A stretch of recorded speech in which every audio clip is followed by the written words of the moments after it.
As we set our intentions for 2025, consider making a gift to support Berkeley students as they pursue their dreams. Every donation helps provide scholarships, enhance facilities, and bring world-class guest artists to campus. Start the year off right by making a gift at berkeley.edu/giving. Your support can make a big impact.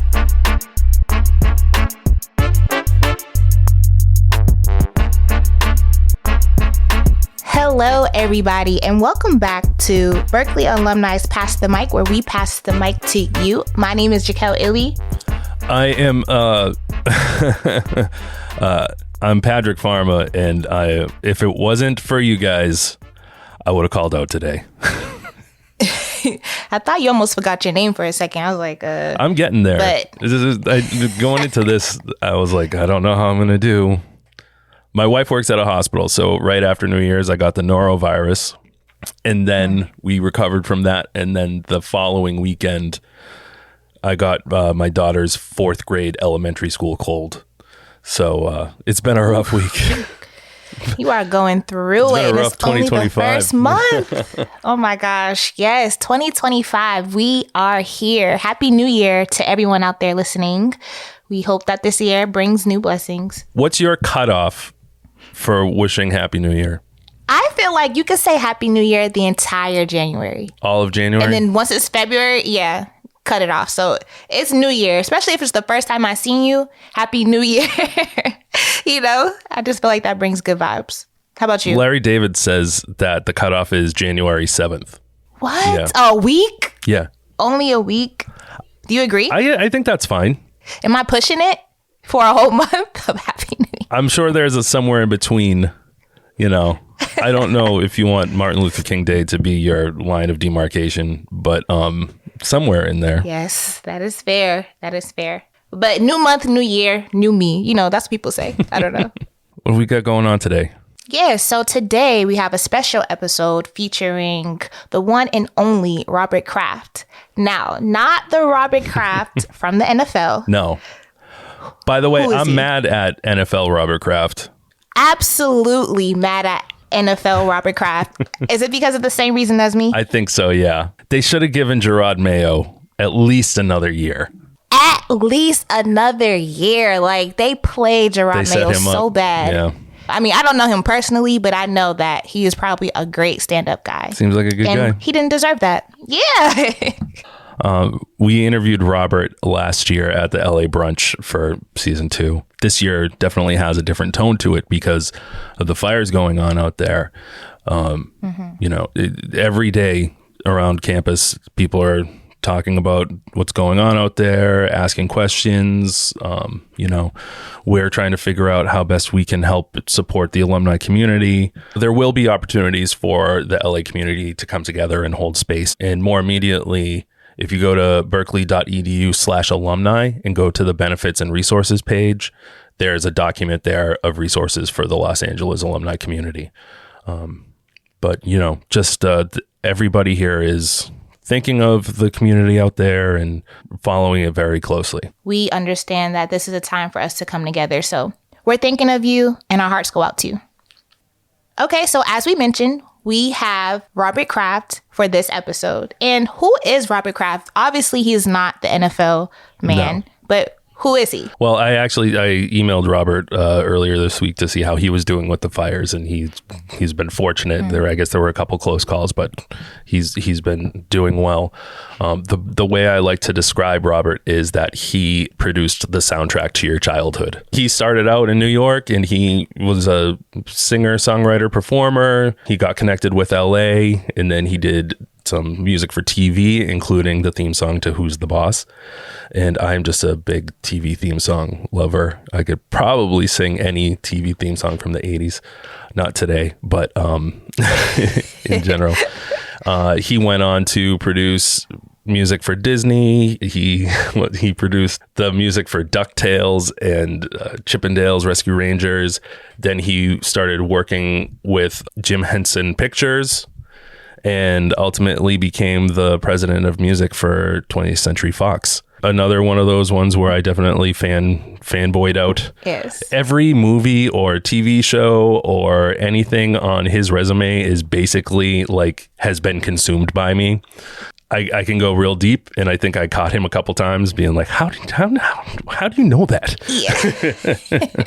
Yes. You'll definitely hear those pieces in this episode where Patrick's like, hey, what about this one? And then they kind of like bond with it and sing the tune a little bit. And I'm just sitting there like, okay, like this is not my time, but I enjoy it. I interviewed Robert for an after school special years ago, either my first or second trip out to LA when I started at Berkeley. And, he was just so great. And, off camera, he was telling us stories and all that stuff. So I definitely wanted to, when we went back out, and just give him a microphone to kind of talk about what he thinks about the industry, what he thinks about pursuing a career. He's like us. He loves his job. So why would he ever stop? He is a storyteller, which you will all be able to hear. It's so vivid. Just hearing his voice, like the way he tells a story, it's one to enjoy for sure. So here's the episode. Where did your relationship with Berkeley start? Oh, that's such a nice question. Such a fun question. I wanted to be a music major at the School of Polo and Mining across the Charles River from Berkeley. I went to Harvard, and it was not really my first choice. But my brothers, when they found out I'd gotten into Harvard, said, you're going. So I went to Harvard and went right to the music department, and they weren't interested in what I was interested in, which was pop, rock, Black American music, jazz. I wanted to be a rock star. I knew about Berkeley because before I went to Harvard, I did the very first summer program at Berkeley, my junior year of high school summer. And I loved it. I learned so much. And so here I am at Harvard, about to be what I decided to be, which was a visual studies major, which is the goofiest department at Harvard. But I went to take piano lessons at Berkeley, and I took from a guy named Ray Santisi, who was an awesome piano teacher. I was a terrible piano student, but my relationship with Berkeley increased. So I would go in the summers.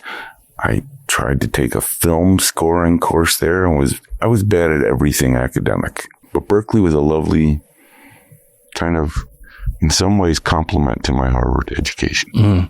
So after Harvard, what made you lead to the decision of being a professional recording artist?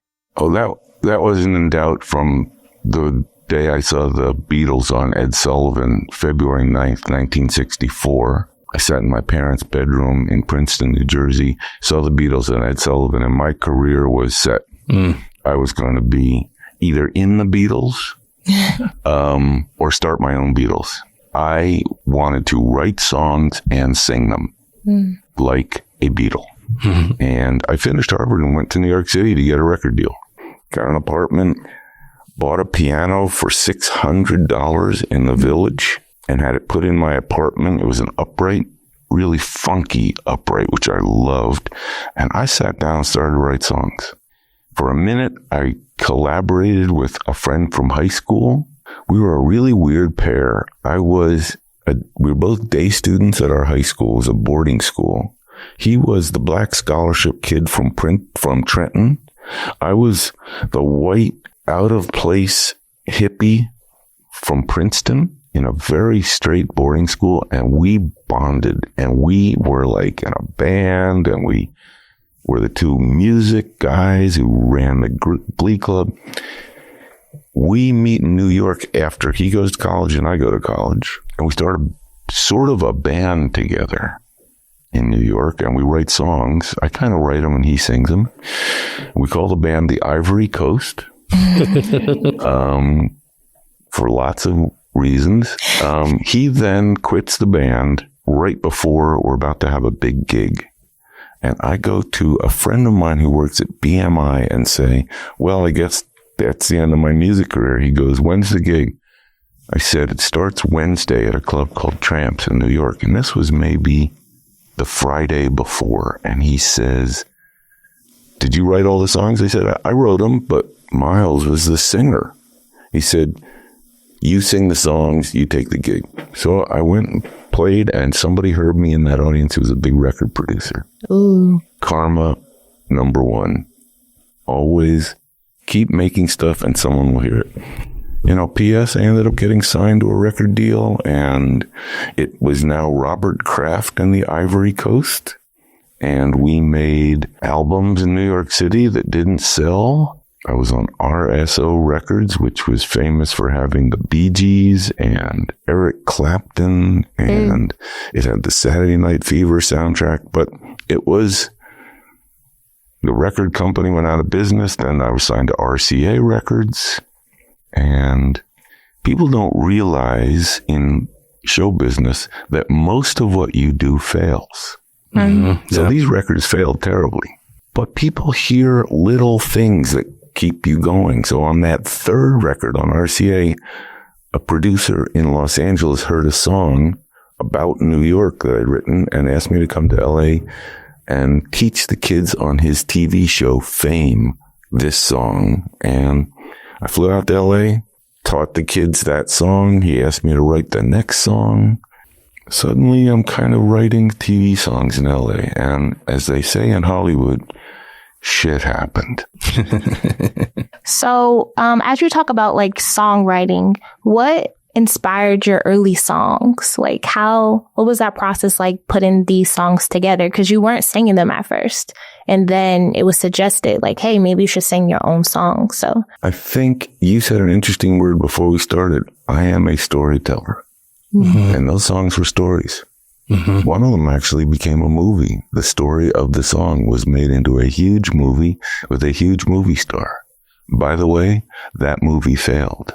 Mm. But I made Hudson Hawk with Bruce Willis.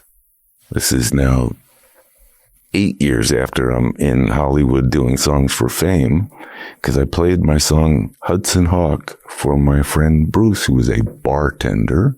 Mm-hmm. And he said, someday I'm going to be a movie star and we're going to make this movie. And I said, yeah, man, you can hardly pay your rent. And I've been dropped by my third record label. But let's concentrate on realism. That was maybe 1980.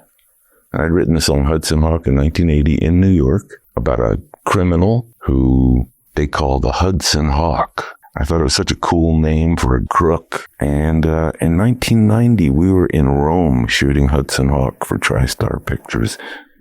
Ridiculous, but if you listen to the end of the movie, because nobody saw the movie, so nobody's heard the end. But if you do listen to the end of the movie, Dr. John sings my song. Everybody knows when a cold wind blows, it's the Hudson Hawk again. That was my song. It was kind of a shuffle, and we got Dr. John to sing it. It was all cool. It just was too weird a movie. But when you said, what did I write songs about? I told stories and songs. So when you get into LA and you're kind of working on these things, do you have kind of like a Jersey chip on your shoulder? Oh, that's funny. I don't think I ever had a chip on my shoulder because I was so eager just to work. And I might have gone home after a meeting and said, oh man, that guy was lame. But in the meeting, I was always, yeah, sure, I could maybe try that. Thankfully, because I was asked to do several things that my initial thought was, this is so far from being that cool guy in New York, writing those cool songs and being that artist who I desperately wanted to be. But that artist was going broke. Those records were not selling. And I was still 100% musical, but it was a little bit of, okay, I could continue to do this. I could be that guy and probably end up kind of crying in my beer 50 years later, being that guy in some little club. But in LA, they were saying, hey, could you write a TV theme song? Could you write a commercial? Could you score a movie? And kind of surprisingly, even to me, I would say, oh, I could try that. Mm-hmm. Even though it was so far away from my skill set, my focus as an artist, because I was an artist. But hey, you know what they had that I didn't have? A paycheck. Yeah.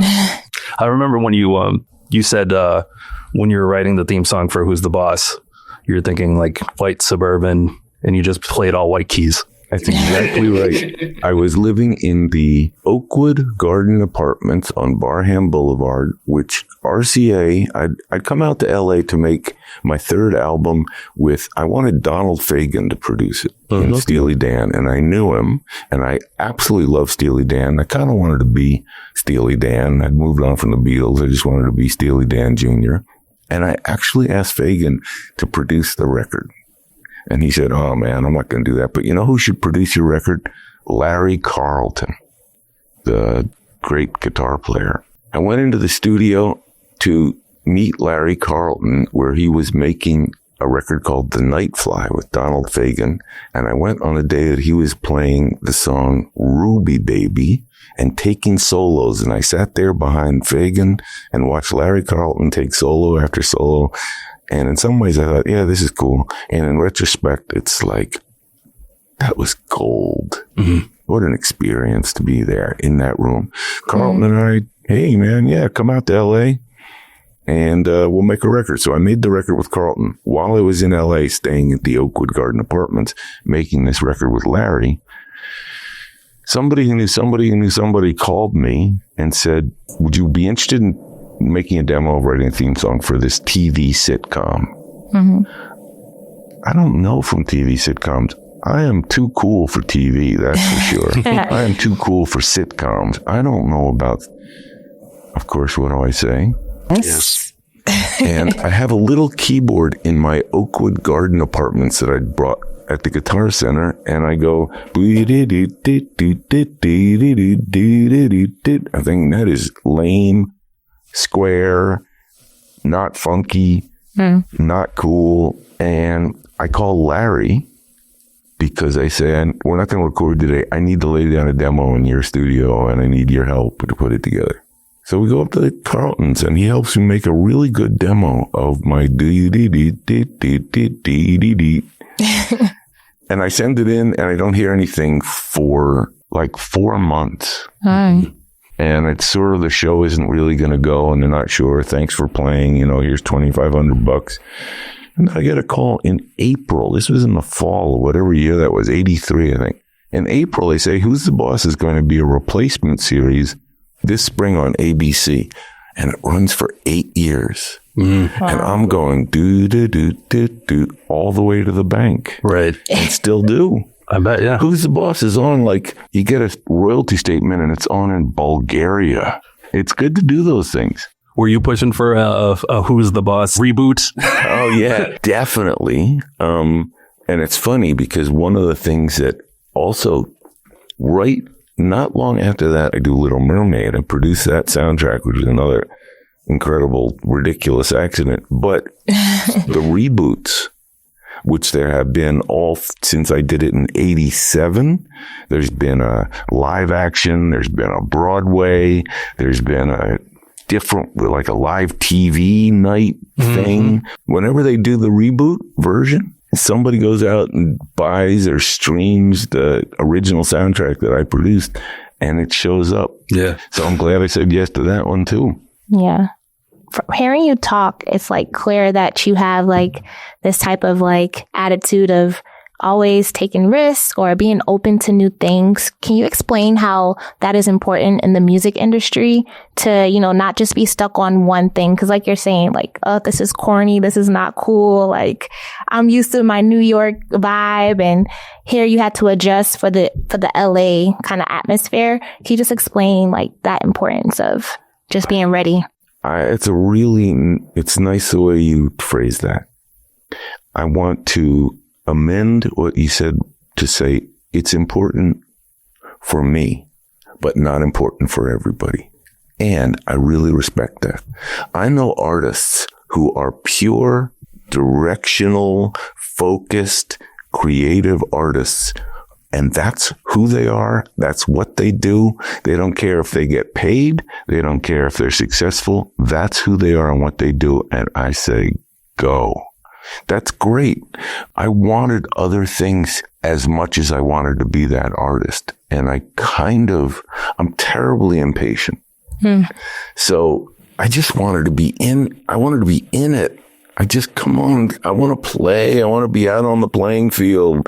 And being the Robert Kraft image that I had in my head was keeping me kind of in a marginal place. It wasn't that it wasn't good or cool or I wasn't artistically fulfilled. I was all those things, but I wanted to adapt. I wanted to be included. And I didn't have a whole lot of pride about I'll only do this, which some people do. And I am so okay with that. If you think about what I eventually did, I eventually turned myself completely inside out. Mm-hmm. I ended up the executive at a movie studio in charge of the other musicians. That is the utter kind of either I collapsed completely or I converted whatever skills I had to get paid completely. But it's an interesting way to look back on a life and say, wow, you went about as far away from the initial sitting on a piano bench on the West Side writing cool songs, being out late at night, man, I'm a New York dude, to, hi, how much are we going to pay for the license on the Neil Young song that's going into the movie that, guys, it's Jennifer Lawrence and she wants that song and we can't afford it. Oh, the director needs you too. And, Hans Zimmer wants how much to get paid? We gotta figure out our budget. I mean, that's a very far cry, making those decisions and being in charge of that stuff. It's also was super cool to be able to pick up the phone and call Quincy and say, dude, what do I do here? Can you help me? Who should I meet? And it'd be, I can help with that movie. I can help with that TV series, but you should call Babyface. And hey, Sting, would you like to do a song in a movie? I never would have been doing that, which had its own great value. Mm-hmm. If I'd stayed on that piano bench. Mm-hmm. So there are pluses and minuses. Absolutely. And a lot of these decisions that you made, I think I have this thing too, where it's like, you love what you do. So you don't want to say no because you always want to try and figure it out.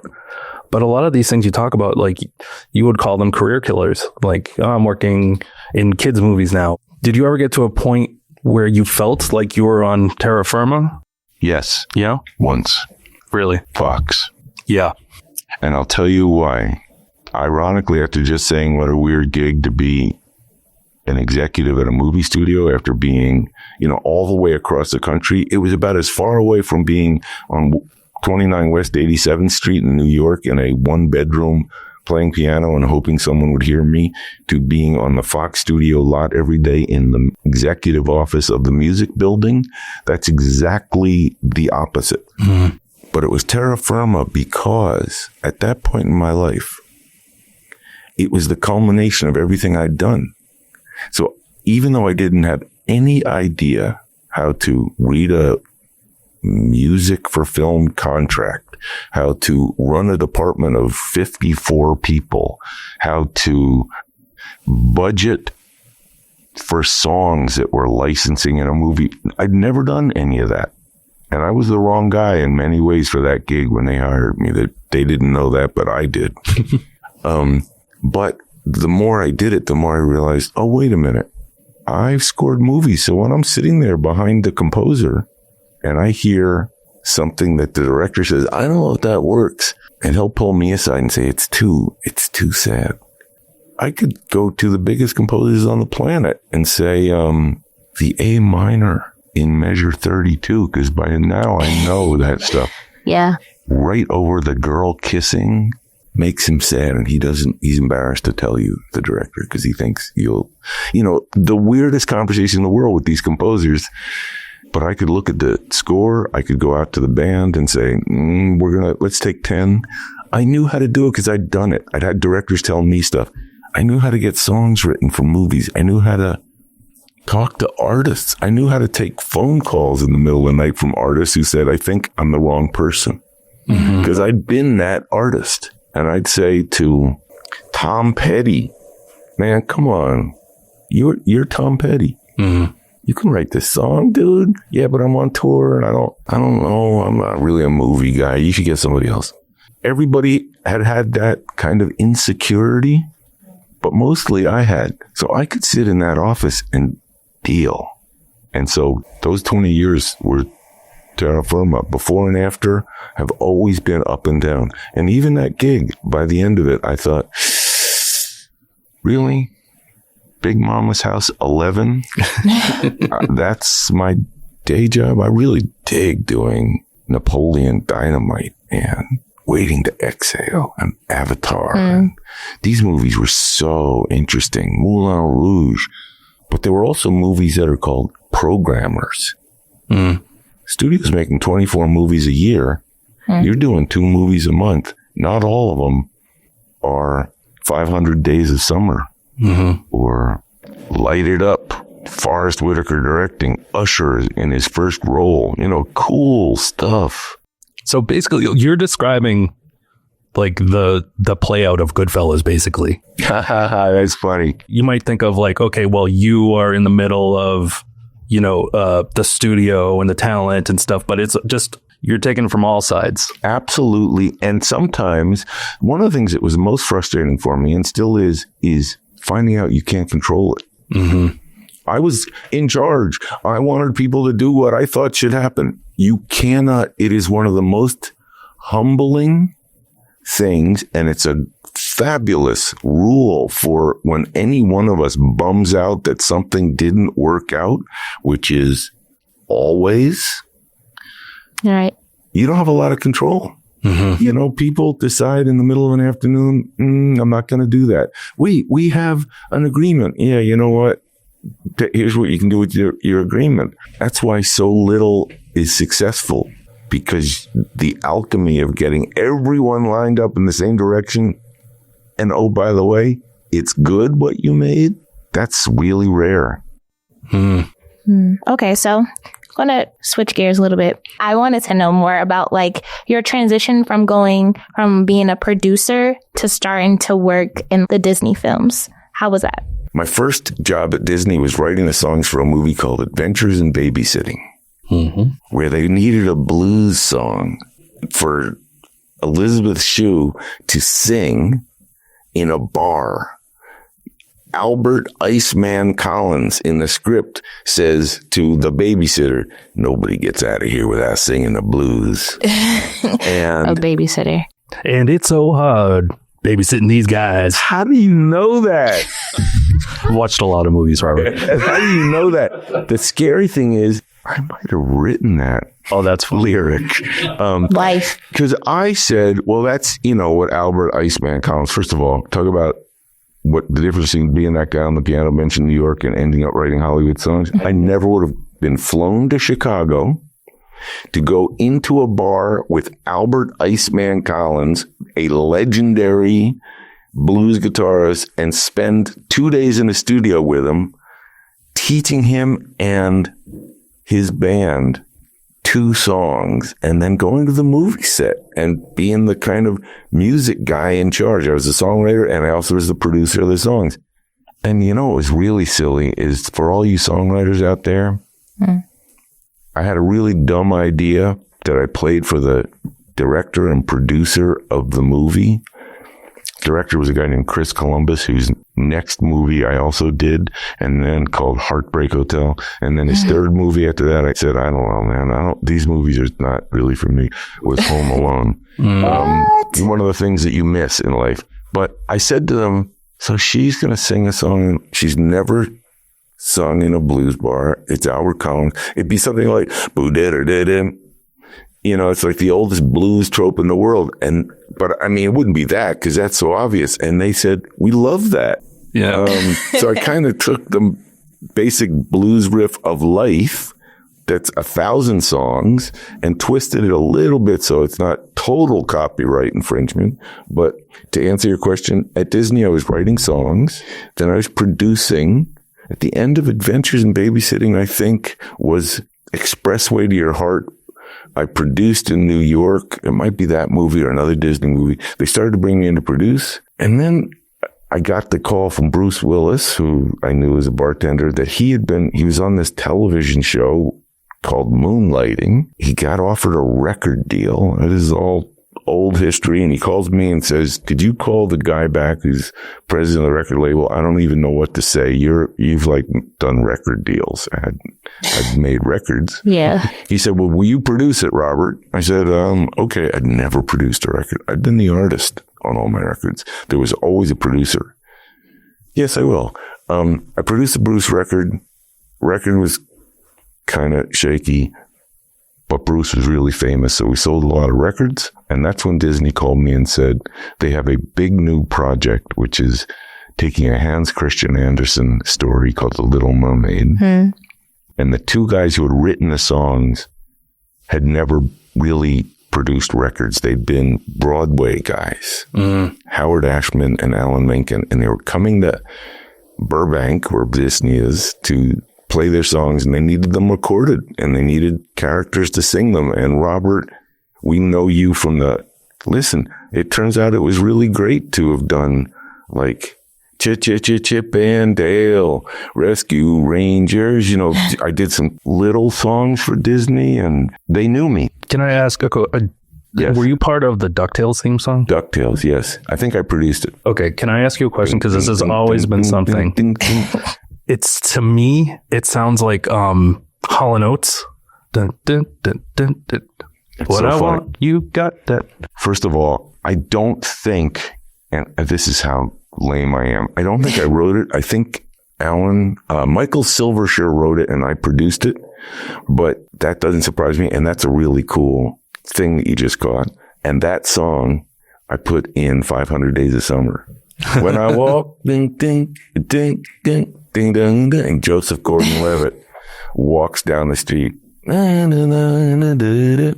it's a really great scene. DuckTales and Chip and Dale, I think I was just I don't think I wrote. I think it was just the producer. You know, like they'd have the song and I'd have to make a record of it to play. But Disney knew me. I mean, that's so Little Mermaid. It was like, well, we knew Kraft, and he just produced his Bruce Willis record.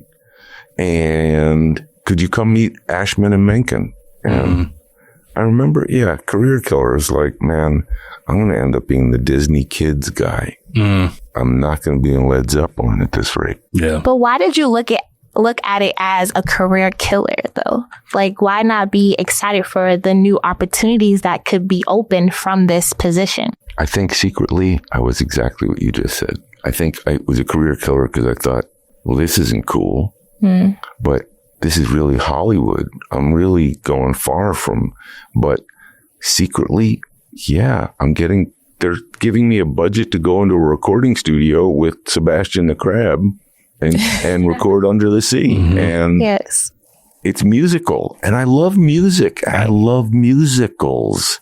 You know, I grew up as I said, in Princeton, New Jersey, and I was in musical theater in the town. We did Gypsy, and we did different shows. We did The King and I. And I grew up, my parents, we'd always go to New York City to see a new musical, Bye Bye Birdie. And in high school, I was in the musicals. So doing The Little Mermaid, a musical, as much as I wanted to be this cool nighttime New York guy, secretly or overtly, this was really, I can do this. Right. I got this. I love this stuff. The career killer might have been, does this take me farther and farther away from being an expressive, downbeat Tom Waits artist? Randy Newman, you know, those were the people I loved and admired. Donald Fagen, Steely Dan. Donald Fagen wasn't producing The Little Mermaid. He was making Steely Dan records, and that was my dream. But they were going to pay me to do Little Mermaid.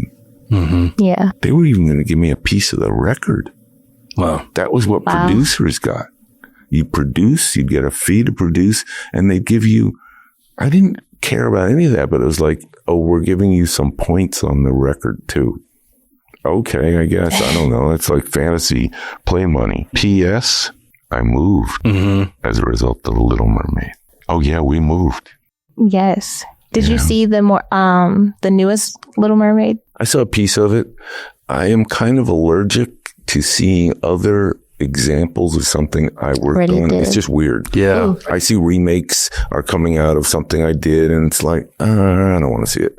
It's never going to be what I... Right. So I haven't seen really any of the other Little Mermaids, and there have been 2 or 3. Mm-hmm.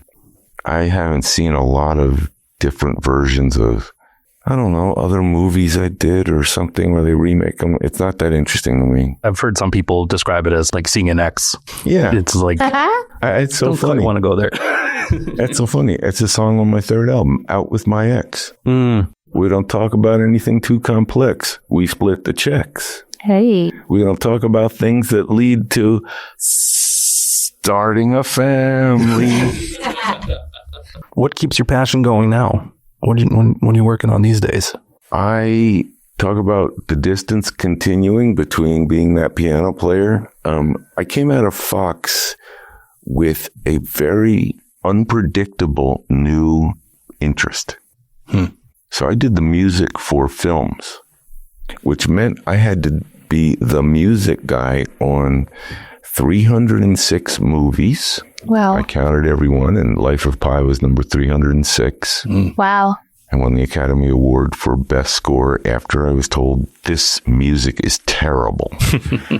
And I said, yeah, but I think it'll work. And that was kind of the end of the road for me. Well, way to show them. Yeah, right? I guess. You never want to be that person that says, told you so. But I sometimes say, I'm at the front of the told you so line. That's my way of saying, I kind of knew this was going to either work or tank. But it was impolite to say it. But I worked on all those movies, and I also worked on a lot of TV shows because Fox was making Simpsons and Family Guy and Ally McBeal, and they all had music. And I ended up coming out the other side of being a guy doing music for film, being convinced that there was a new opening in the culture for films about music. Right. Yeah. And look where we are 10 years later.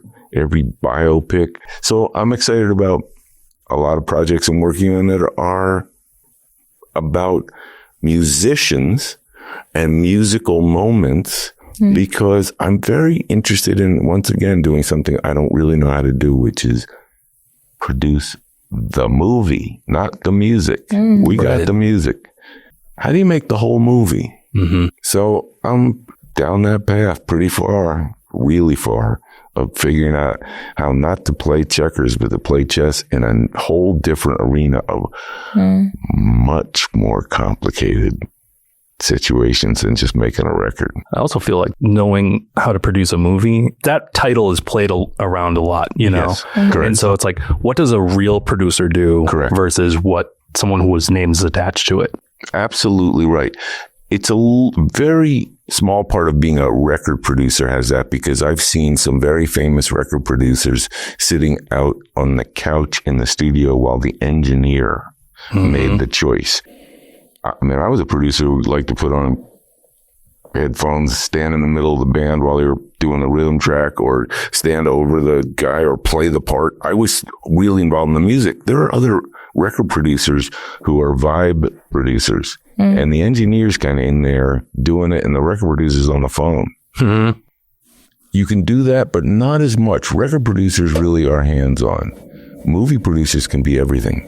Right. They can be the boyfriend of the producer who had the original idea and turned to his wife or his boyfriend, his husband, whoever, and said, you know, it'd be a cool movie, this story in the New York Times that I just read.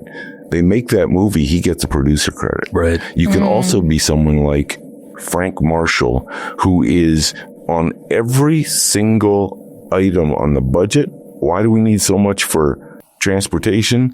This location is too expensive. We need to find another thing. Really producing.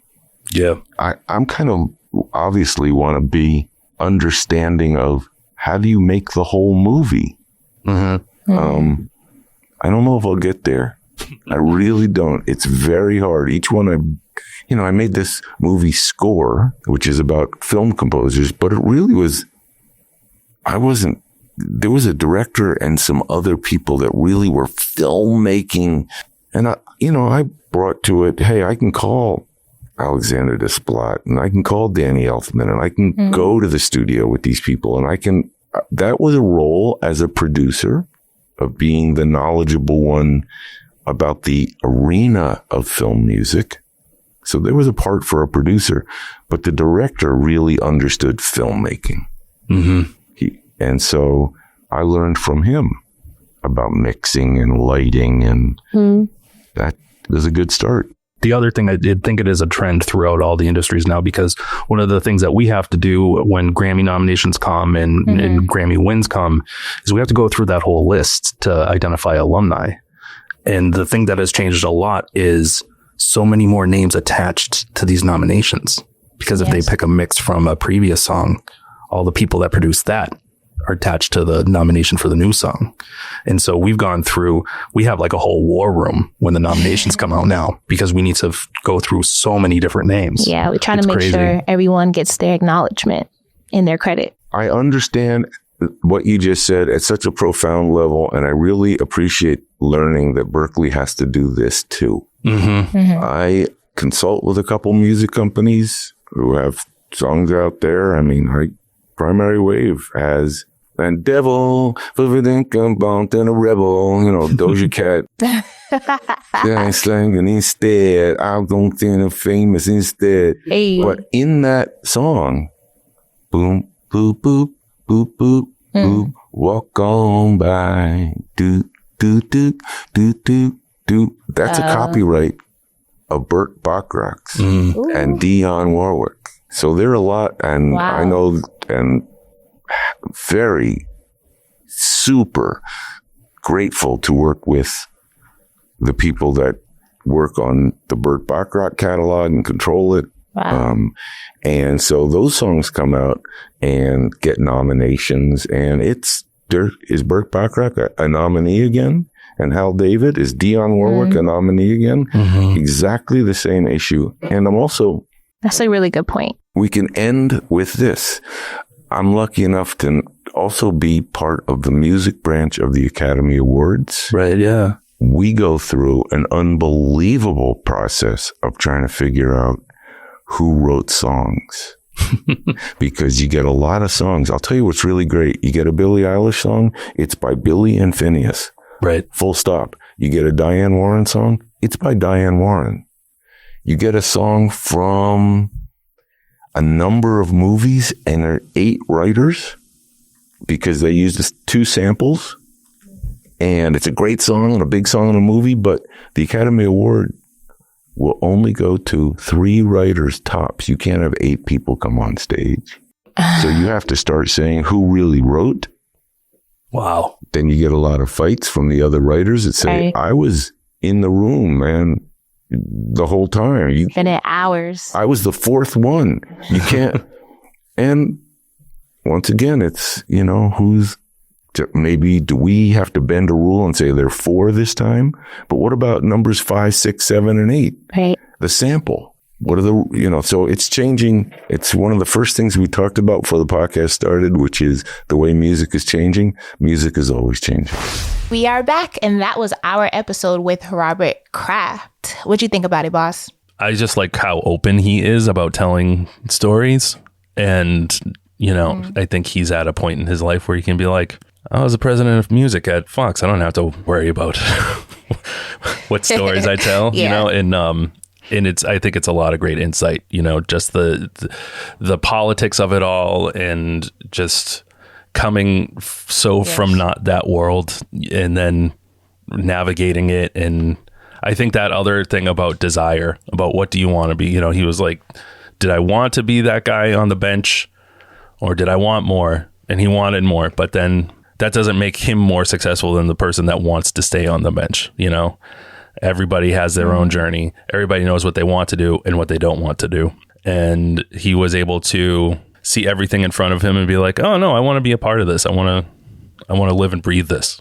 One of the things that kind of struck me was he always would downplay his accomplishments. Like, he was like, yeah, I did this score for, you know, The Little Mermaid. And I'm like, The Little Mermaid? Like, that's super iconic, you know? So just to hear him, like, kind of just be like, yeah, it's nothing, but it's so big. I think that was really cool. And I also like, you know, like the themes of just like persevering. Like, at times he was talking about how he wasn't sure if he wanted to take on certain projects, right? He didn't think that they were cool enough. But then, you know, they ended up opening up so much more doors for him. And I feel like that's a really good like narrative that people can adapt to, and just know that, you know, we may not be presented with things that we want to do, but everything happens for a reason, right? To help us get to where we want to go.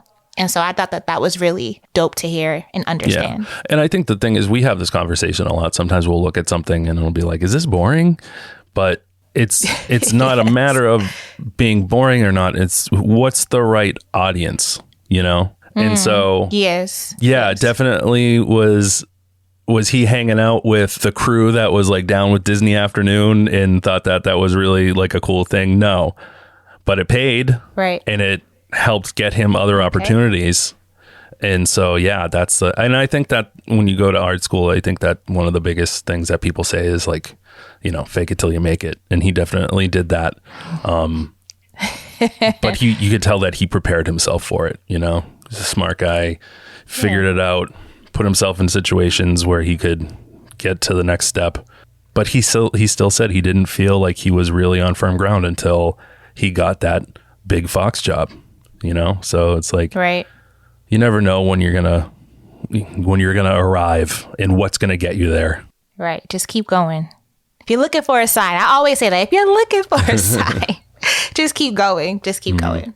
Okay, so for the track that will be closing us out on today's episode, we have a really great song by alum Jacqueline Schreiber, class of 2008, and her track is called Flown. Thank you all for listening, and stay tuned for the next episode. I'm going to fly out of here and go to bed. Goodbye.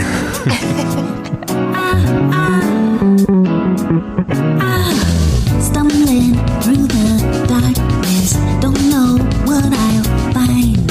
Somewhere in this desert, left a troubled mind, with no sense of promise and nowhere to fly. I'll be back there someday in the by and by, but tonight they will find this bird has flown on, flown on, flown on. Stumbling through the desert, don't know what I'll find. Somewhere in the darkness, left a troubled mind, with no sense of promise and nowhere to fly. I'll be back there someday in the by and